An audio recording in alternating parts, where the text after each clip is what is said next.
Welcome বন্ধুরা, sports জানতে আপনাদের স্বাগত। আজকে আমাদের আড্ডা হচ্ছে আইসিআইসিআই চ্যাম্পিয়ন্স ট্রফি যে 2025 সালে হচ্ছে, যেখানে ইন্ডিয়া পাকিস্তানে ট্রাভেল করতে চাইছে না। সেটার যে কারণ বুঝতে পারছি, সিকিউরিটি কনসার্নস। সেই ব্যাপারটা কত দূর গিয়ে গড়ালো সেটাই আজকে আমাদের ভিডিওতে দেখবো। So let's start.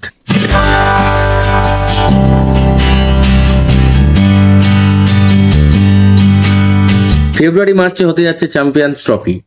Top 8টা team খেলতে যাচ্ছে। ফেব্রুয়ারি এবং মার্চে হচ্ছে এবং পাকিস্তান 3টে শহরে খেলা হবে, করাচি, লাহোর এবং রাওয়ালপিন্ডি। অ্যাবসলিউটলি। এটা অনেকদিন ধরে এই কল্পনা চলছে। ইন্ডিয়া অনেকদিন ধরে বলছে যে সিকিউরিটি কনসার্নসের জন্য আমরা পাকিস্তান যাবো না, কিন্তু সেখানে পিসিবি কিন্তু চাইছে যে ইন্ডিয়া আসুক পাকিস্তানে খেলতে। কিন্তু মিস্টার এস জয়শঙ্কর কিন্তু 1 মাস আগে মিটিং করেছিল ওই পিসিবির সাথে, ওদের অফিসারদের সাথে। সেখানে কোনো ডিসাইসিভ এন্ডিং এ আসেনি যে ইন্ডিয়া যাবে কি যাবে না ফাইনালি। সেটা লাস্ট 1 মাস ধরে সেই নিয়ে কল্পনা চলছে।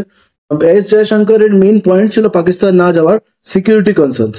সেটা কিন্তু আজকে আমরা দাঁড়িয়ে দেখতে পাচ্ছি, আজকে কিন্তু কোয়েটাতে আবার বম ব্লাস্ট হয়েছে।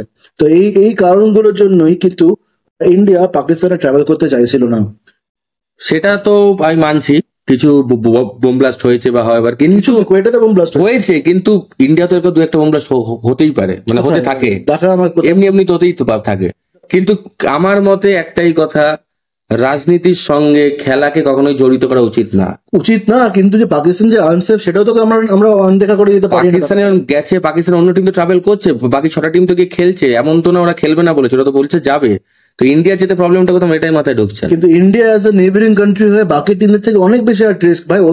আমাদের প্রতি ওদের সেটাই মানছি, ইস্যুস আছে, অনেক ভেঞ্জেন্স আছে। মানছি আমি, আছে, কিন্তু খেলা ইজ খেলা। তুমি যখন অ্যাজ এ হকি টিম তুমি খেলতে পারছো, তুমি ক্রিকেটের সঙ্গে কেন আলাদা করছো? তুমি ক্রিকেটে যাও, খেলো। এই যে আজকে যে কোয়েটাতে বম ব্লাস্ট হয়েছে, সেটা যদি সিরিজ চলাকালীন হতো, কতটা সিকিউরিটি কনসার্ন, কতটা এফেক্ট পড়তো। খেলা তো বন্ধ হতোই যদি আশেপাশে বম ব্লাস্ট হতো। ইন্ডিয়ান প্লেয়ার্সও রিস্কে হয়ে যেত। সেটা শ্রীলঙ্কায় সে গেছিল, তো তখন একবার বম ব্লাস্ট হয়েছে। তো এই রিস্কের জন্য মানে কোনো তো কারণ থাকবে, নাহলে হ্যাঁ মানছি পাকিস্তান ইকোনমিক্যালি একটু গ্রো করবে। ওরা যে পরিস্থিতিতে আছে, যদি টুর্নামেন্টটা ওইখানে হয় সেটা ইকোনমিক্যালি পাকিস্তানের হেল্প হবে।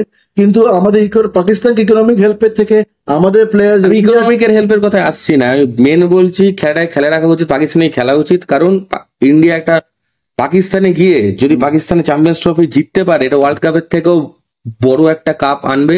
ইন্ডিয়ার লোকেরা যা আনন্দ করেছিল টি-20 বিশ্বকাপ জেতার পর, এটা যদি পাকিস্তানে গিয়ে ওদের হারিয়ে ইন্ডিয়া যদি কাপটা আনতে পারে, তার থেকে 3 গুণ বেশি আনন্দ হবে না। কিন্তু ইন্ডিয়া রিকোয়েস্ট করেছে যে ইন্ডিয়ার ম্যাচেস গুলো দুবাইতে খেলা হোক, দুবাইতে শিফট করা হোক ইন্ডিয়ার ম্যাচেস গুলো। এটা ইন্ডিয়া এই চয়েসটা টেবিল করেছে পাকিস্তানের কাছে, পিসিবির কাছে। এখন দেখা যাবে যে এটা কোথায় গিয়ে ব্যাপারটা গড়াচ্ছে। আদেও ওরা গিয়ে কি দুবাইতে খেলা হবে, বাকি টুর্নামেন্ট গুলো পাকিস্তানে হবে, নাকি পুরোটাই পাকিস্তানে হবে? এখানে একটা কথা আছে, সেমিফাইনাল ফাইনাল দেখাচ্ছে লাহোর এবং করাচিতে হবে। ঠিক। ইন্ডিয়া যদি বাই চান্স কোয়ালিফাই করে সেমিফাইনাল এবং ফাইনালে, তাহলে কিছু লাহোর করাচিতে খেলবে না দুবাইয়ে খেলবে? এটা একটা গল্প ব্যাপার। কারণ ইন্ডিয়ার নয়, মানলাম 3টে ম্যাচ দিয়ে দিল দুবাইয়ে, এবার ইন্ডিয়া যদি কোয়ালিফাই করে যায় সেমিফাইনাল বা ফাইনালে, তখন তো পাকিস্তানে খেলতে হবে। মানে বেসিক্যালি প্র্যাকটিক্যালি যেটা হয় যে টিকিটস আর সোল্ড আউট, মানে সোল্ড আউট তখন হয়ে যাবে কত ফাইনাল আর ইসের জন্য। একখানা গ্রাউন্ড বেস করে, একখানা মানে প্লেয়ার টিম স্টেডিয়াম বেস করে, ওখানকার টিকিট সেলস হবে, টিকিট অলরেডি সেলস হয়ে যাবে। সেখানে ইন্ডিয়া যদি উঠলো সেমিফাইনালে বা ইন্ডিয়া যদি ফাইনালে উঠলো, তখন তো ভেন্যু চেঞ্জ করা যাবে না। একদম। কিন্তু আরেকটাও কথা, সেই লাস্ট 2006 সালে আমার যতদূর মনে পড়ে, right 2006 India last Pakistan tour করেছিল এবং ওই ওয়ানডে সিরিজটা 3-2 জিতেছিল সৌরভ গাঙ্গুলির অধীনে।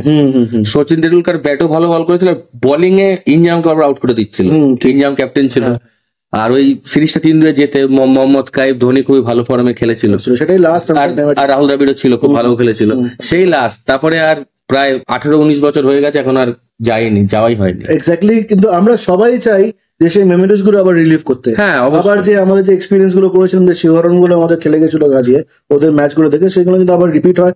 অ্যাজ ইন্ডিয়ান ক্রিকেট ভিউয়ার্স আমরা যেন আবার টু দ্য ফুলেস্ট এনজয় করতে পারি পাকিস্তানে গিয়ে খেলার। কিন্তু আমাদের চাইতে কিছু হবে না, আমাদের চাওয়াতে যা ডিসাইড করবে ইন্ডিয়ান ক্রিকেট বোর্ড সেটাই হবে। কিন্তু অ্যাজ উই অ্যাজ ফ্যান্স, যে we will want the tournament to be in Pakistan, এবং পাকিস্তানকেও সেফটিটা মেজার করতে হবে। কিন্তু আফটার টুডেজ কোয়েটা ব্লাস্ট কিন্তু আবার কিন্তু ব্যাপারটা এসকেলেট করে যাবে, আবার কিন্তু ভুড়ো কুচকে যাবে। আর ইন্ডিয়া যে দুবাইতে ওর ম্যাচেস গুলো খেলার যে ইচ্ছা, সেটা কিন্তু আবার ফোকাস করবে। আর একটা কথা প্লিজ রিকোয়েস্ট করছি আপনাদের সবাইকে, খেলার মধ্যে রাজনীতি আনবেন না প্লিজ। খেলাটাই খেলার মতো খেলুক। ইন্ডিয়াতে পাকিস্তান ট্রাভেল করে যদি প্রপার সিকিউরিটি পাকিস্তান গভর্নমেন্ট রাজি হয়, মানে একদম কনফার্ম হয়, তাহলে ইন্ডিয়া যাবে, ইন্ডিয়া কি খেলবে এবং আশা করি ভালো ফল করবে। আমাদের ভিডিও যদি ভালো লেগে থাকে লাইক করুন, শেয়ার করুন এবং কমেন্ট করে অবশ্যই জানাবেন। আমরা ক্রিকেট ছাড়াও ফুটবল নিয়ে ভিডিও বানিয়ে থাকি। শুধু ইন্ডিয়ান ফুটবল, ইস্ট বেঙ্গল মোহনবাগানও না, প্রিমিয়ার লিগ, চ্যাম্পিয়ন্স লিগ নিয়ে ভিডিও বানাই এবং যে ওদের যে ফ্যান্টাসি সেগুলোও খেলি এবং সেগুলো নিয়ে ভিডিও শেয়ার করি। আপনারা প্লিজ কমেন্টে একত্র হন এবং জানান কেমন লাগছে আমাদের videos. See you next time.